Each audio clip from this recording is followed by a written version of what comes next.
Hello everyone, this is Quirky Gamers, and today we'll be playing Slender the Arrival.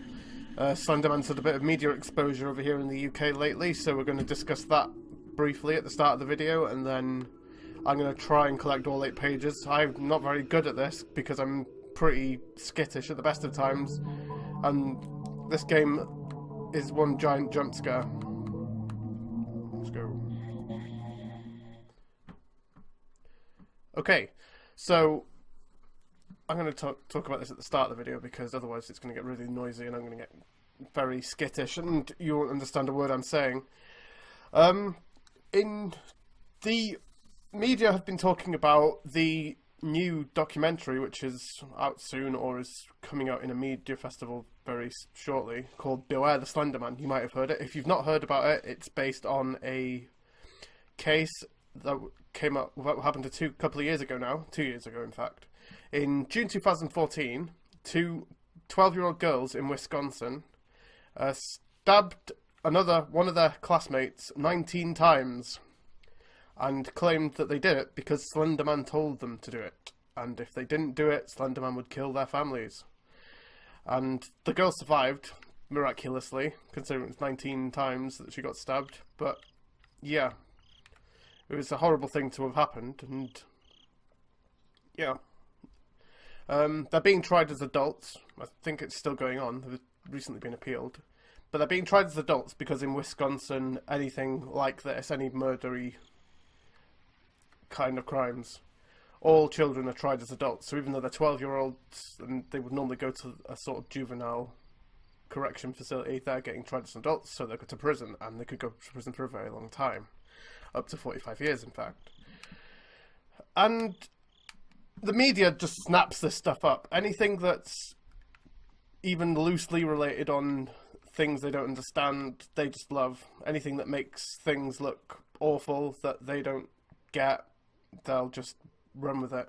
And they have. And, yeah, they're treating this as a kind of boogeyman. I'm going to get started. Which is ironic, really, considering it's the Slenderman. It's usually gaming that gets the boogeyman title, because anything that goes wrong, video games did it. Oh fuck, already? Where is he? Anyway, yeah, that's not the point. I'll just run.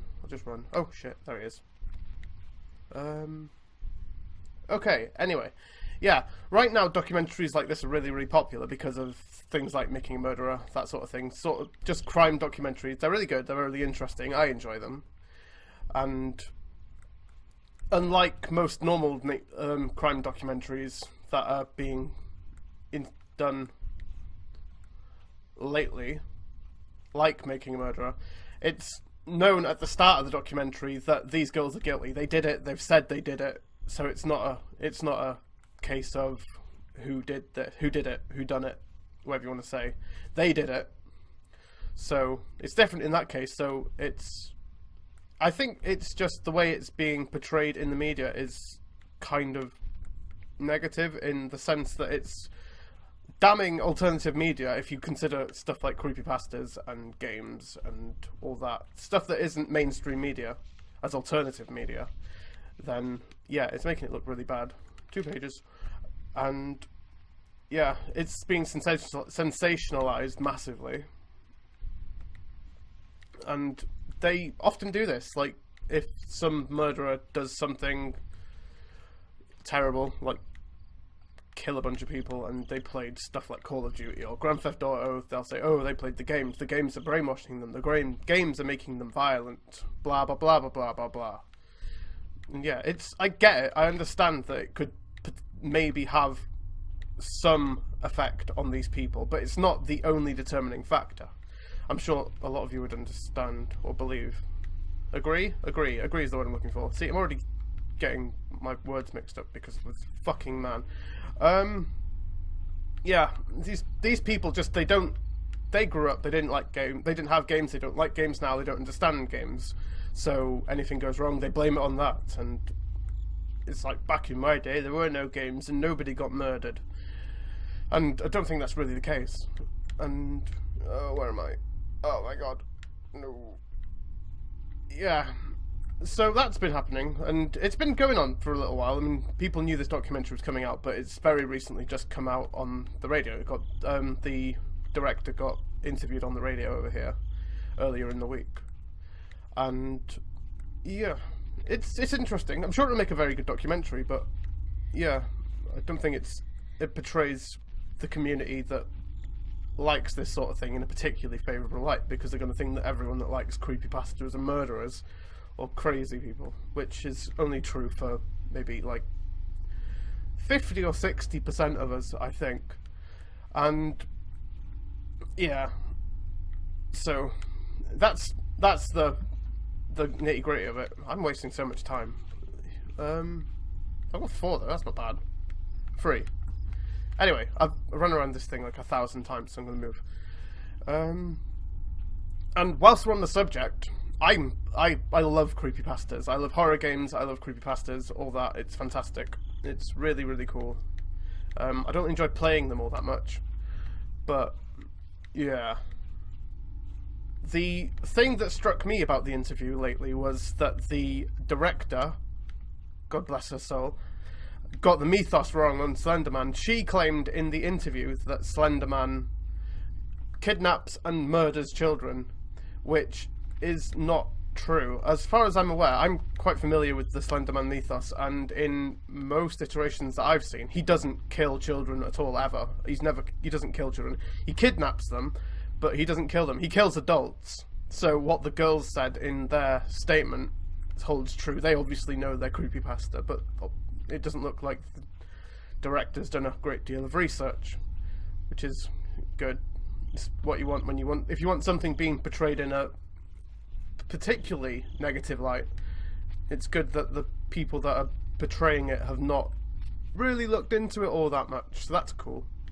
Another thing, which is more of a lore-based thing than anything, Slenderman is what's known as a tulpa, or thought form, which means he's kind of like an imaginary friend or a boogeyman or something like that, or even Santa Claus if you want to be, because yeah, Slenderman is Santa.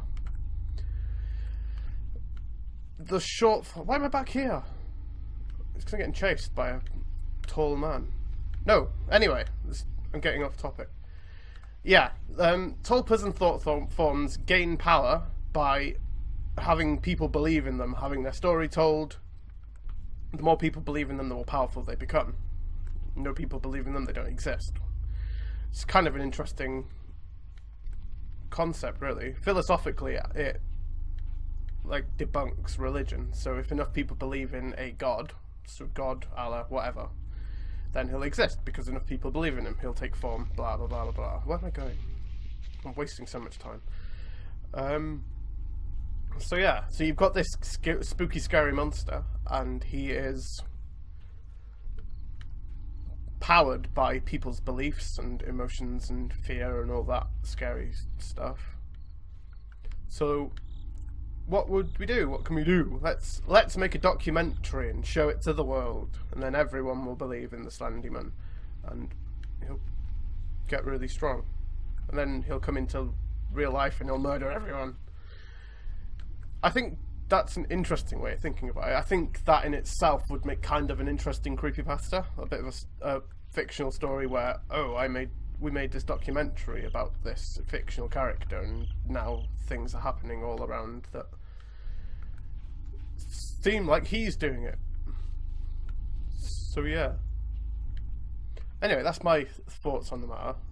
This video is running a bit long already, so I might not actually manage to do 8 pages. If I do decide to do this video again, I'll skip the unnecessarily long intro about what I heard on the radio this week, and I'll just jump straight into it, and I'll try to maybe do all 8 pages. But I don't think I've ever have on this, because this is the original map, the 8 pages map. This was released before Slender the Arrival as its own standalone indie feature thing, which I found through Minecraft, which is cool because of the Enderman. I looked up Enderman, and then he said that it was based on a thing called Slenderman. I didn't really know what it was, so I looked it up myself, and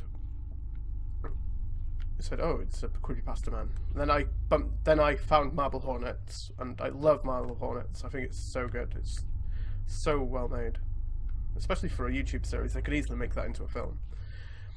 And then shortly after, I found the original Slenderman game, which I think was just called Slender at the time, and it was just this map, this find 8 pages before Slenderman gets you, and yeah.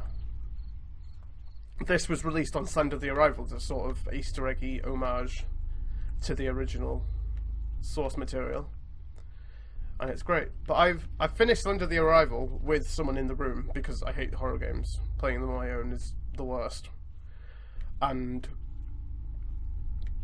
yeah, I've never managed to do this by myself, and I don't think I've ever managed to do this full 8 pages. I think I managed 5 or 6, but I've never managed all 8, which is surprising considering I've got like 4 and I've been going for 10 minutes now. And yeah, I think I'm going to end the video here. I've talked about everything I want to talk about, so yeah, thank you all for watching. Please like this video, let me know what you think about the whole Beware the Slenderman documentary, what you think about Slenderman, what you think about Slenderman creepypastas, what you think about creepypastas in general, what you think about horror games. Tell me whatever you want in the comments section, that's what it's there for. Give me a like if you think I deserve one, and oh my god, a page. Yeah, and now I've got 4. Jesus. Is that another one? No. So yeah. So like, comment, subscribe if you want to, I don't mind. And follow us on social media if you want to keep up to date with our content. And I'll see you again very, very soon. Goodbye.